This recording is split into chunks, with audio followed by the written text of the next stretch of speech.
Anthony Peruka.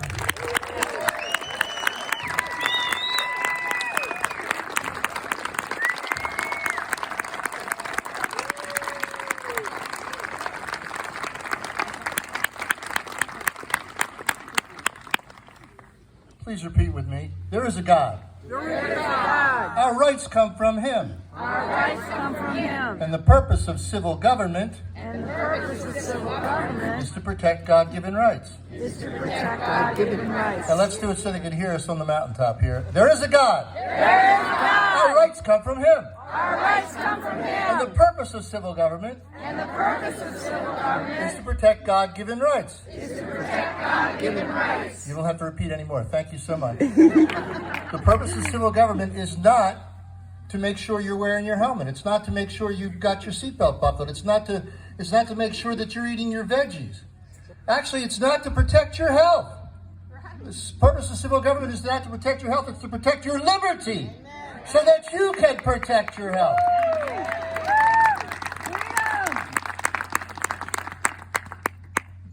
In the book of Hosea, in the 4th chapter, the 6th verse, the prophet says, "My people perish for lack of knowledge. My people are destroyed for lack of knowledge." If you fast forward about 3 millennia, a guy named Thomas Jefferson said a very similar thing in a letter to a friend. He said, "If a nation desires to be ignorant and to be free, it desires what never was and never will be." Let me say that again. If a nation desires to be ignorant and free, it desires what never was and never will be. In the Declaration of Independence, Jefferson, well, let me just begin the Declaration. It starts like this. It says, "When in the course of human events, it becomes necessary for one people to dissolve the political bounds which have connected them with another." In other words, when secession is necessary. It said, "A decent respect for the opinions of mankind requires that they set forth the reasons that impel them to that separation." In other words, you should explain yourself. So he said, he then went on to say, "We hold these truths," he's explaining himself to the world, "we hold these truths to be self-evident, that all men have evolved equal." Hello. Just seeing if you were an oil painting or whatever. All men are a very different word with very different consequences, right? All men are created equal, and they're endowed by their Creator with inalienable rights. So, after he said we hold these truths to be self-evident, then he listed 5 self-evident truths. You just repeated the first 3 for me here, not in his words, but paraphrased. There is a God. Our rights come from Him. The purpose of civil government is to protect God-given rights. These are things that we're not even going to subject to argumentation. We're just going to declare them to be self-evident because we see them in nature. They're obvious. Everybody knows that. They're manifest in God's created order. And then he went to the 4th self-evident truth. He said that government, righteous government, true government, just powers of government are derived from the consent of the governed. The consent of the governed. Well, it's that self-evident truth that I want to talk about just for a couple of minutes here. The consent of the governed. I hold in my hand a copy of the Constitution of the state of Maryland. There also, of course, is the Constitution of the United States. This is the Constitution of our state, right? This is the vehicle by which we express the consent of the governed. This is the contract. This is the deal. This is the bargain. This is the basis of the agreement, okay? So you might say, because what we do in this document is that we list and enumerate certain powers that we give to the government, and that's all we give them. We give them what we give them and no more. So one might say that if the government stays within the bounds of this agreement, they have our consent. They're operating with the consent of the government, because here it is. Here's where we declared what the deal is. But if they operate outside of this agreement, if they violate this agreement, if they take upon themselves powers, not just powers, but unjust powers that they don't have, then they do not have the consent of the governed. And they therefore lose their legitimacy, they lose their jurisdiction, they lose their validity. Folks, that's what's happened in Maryland in the last 2.5 years. We have lived through 2.5 years, more than two, they've been doing it for longer than that, but the last 2.5 years it's been on steroids. We have lived through lockdowns, mandates, violations of your right to assemble, violations of your right to worship. All these things, folks, are unlawful. None of them are authorized by this document. They're all outside this agreement. They're all without the consent of the governed, so they have no validity, right? Now, they got you to think that they were valid because they said, oh, we have an emergency. We have an emergency. Don't you see we have an emergency? So we're going to set this aside. We'll put this on the side. Maybe someday we'll pick it up again. No, folks, that's not the way the deal works. That's not the way it works. And shame on us for letting that happen, because we should have known better. Well, we need to know better, and we should know better. None of those things were authorized. None of the lockdowns, mandates, whatever you call them, the declarations, whatever, the declarations, the edicts, the proclamations, whatever, none of that was lawful. None of it? None of it? None of it. You don't, Michael, you don't mean none of it.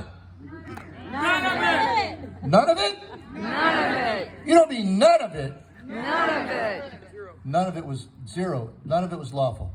They got you to think it was lawful. Let me just recite to you, tell you what Article 44 of this document says. Now, again, this is the supreme law of the state.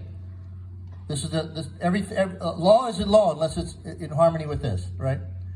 The supreme law of the state, Article 44, says this. It says, the provisions of the Constitution of the United States and of this state, being Maryland, apply as well in times of war as in times of peace. And no violation thereof or deviation therefrom based on a plea of necessity or any other plea is valid. Let me just say that again. The provisions of the Constitution of the United States and of this state, being Maryland, in other words, all those freedoms, the freedom to assemble, the freedom to worship, the provisions of these documents apply as well in times of war as in times of peace, and no violation thereof or deviation therefrom based on a plea of necessity, like a pandemic or a plandemic, or any other plea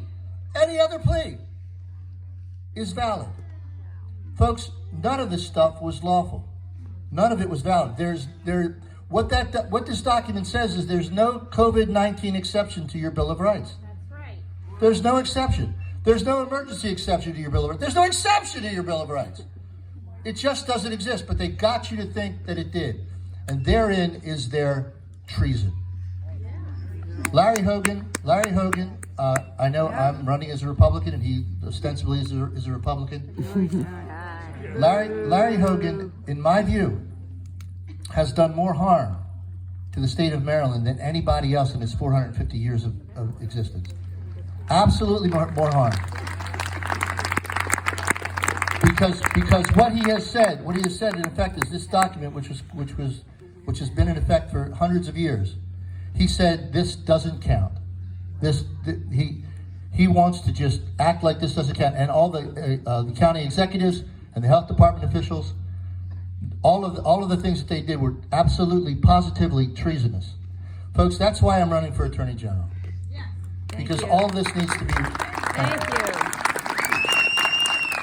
If this is not redressed, if this is not fixed, if these people are not brought to justice, then there won't be any justice ever again in Maryland. If these people are not brought to justice, this must happen. And you must support it.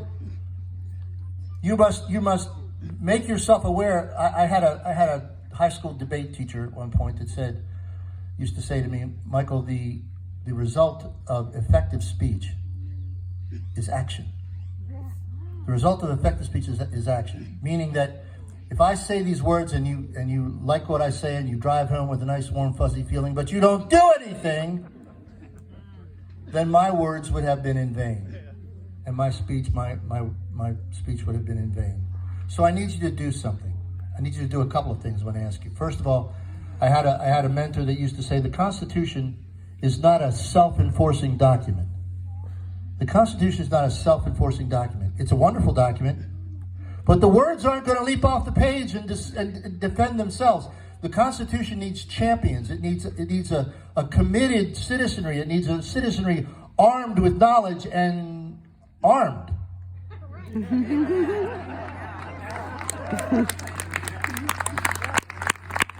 It requires a citizenry that can articulate and defend it.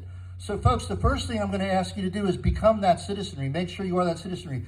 If you're not familiar with this document I hold in my hand, if you've never read it, then you can't hold anybody accountable to it, can you?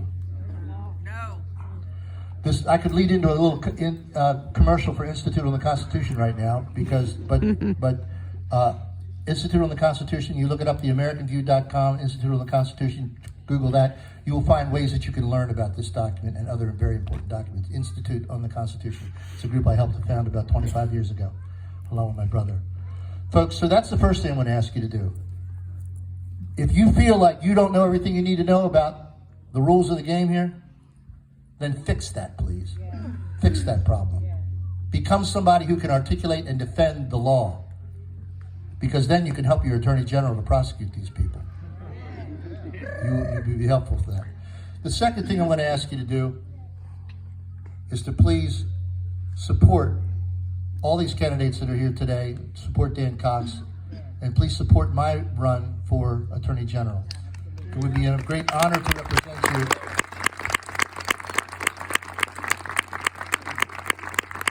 It would be a great honor to represent you, and as a community, we need to be the enforcers of this wonderful, precious document. God bless you. Thank you for your kind attention. I want to mention, if I could, real quickly, that I did run for president in 2004. There's another presidential candidate you're going to hear from in a couple of minutes, who's a wonderful friend of mine. I actually had the privilege of having supper at Dr. Key's home a few years back, along with my brother and another man, Mr. Howard Phillips. And at that dinner, I remember Dr. Keyes looking around the table and saying, there's 4 gentlemen at this table, and 3 of them have run for president of the United States. and he looked at my brother Steve and said, we all looked at him and said, what's wrong with you, brother?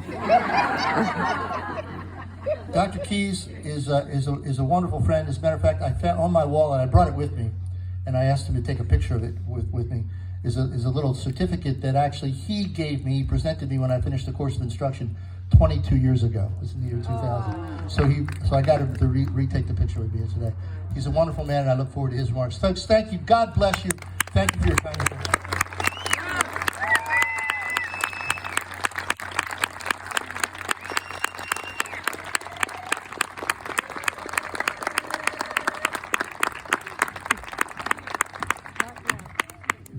Another round of applause for the next Attorney General, the state of Maryland, Michael Anthony Peruka.